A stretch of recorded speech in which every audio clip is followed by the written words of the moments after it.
So then things like other ferments like sauerkraut, I always have sauerkraut in the fridge. It keeps really well, and it's something that you can add to things like, say, maybe feta cheese on some crackers or in a salad to get the effects of, I'll mention the liver supporting foods, the good effects of the cabbage, kale, brassicas family, but also that sour, that fermenting sour taste that wakes us up.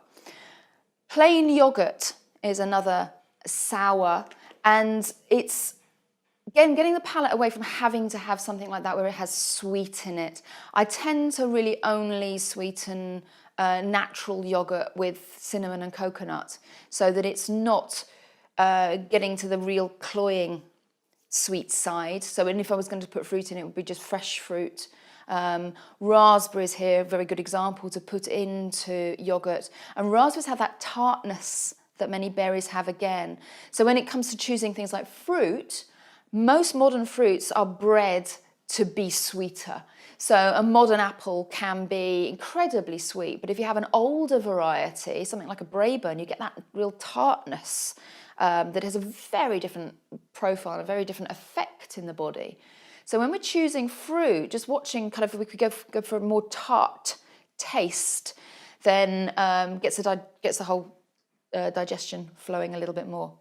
And then there's the bitter that is found in cocoa and dark chocolate.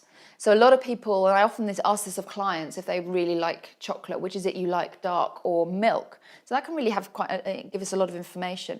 If it's milk, then it can tend to be the sugar and the dairy they're just responding to.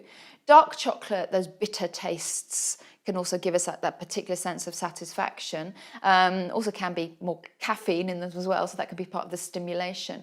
But moving our taste away from milk up to something that's even higher in dark chocolate, so that was a 60% cocoa. So some dark chocolates go up to in the 90s, and that's very, very bitter. And some dark chocolates are more lower down towards the 60s. So you can really kind of regulate how much bitter you get used to and how much it satisfies you. So playing with these can really change taste, and we can change a sweet tooth within days. And even just shifting ourselves over there in a kind of measured out way really starts to mean that when we do choose the sweeter stuff after having moved ourselves into the bitter spectrum, that things can taste too sweet, that our palate starts to become a little more sophisticated for the nuances of the bitter and the sour tastes.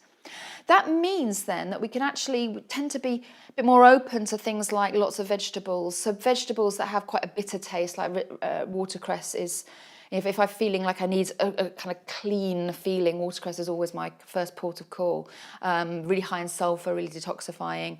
The cabbage family, so we've got kale here and broccoli, have that very green vegetable-y taste, which is definitely not sweet.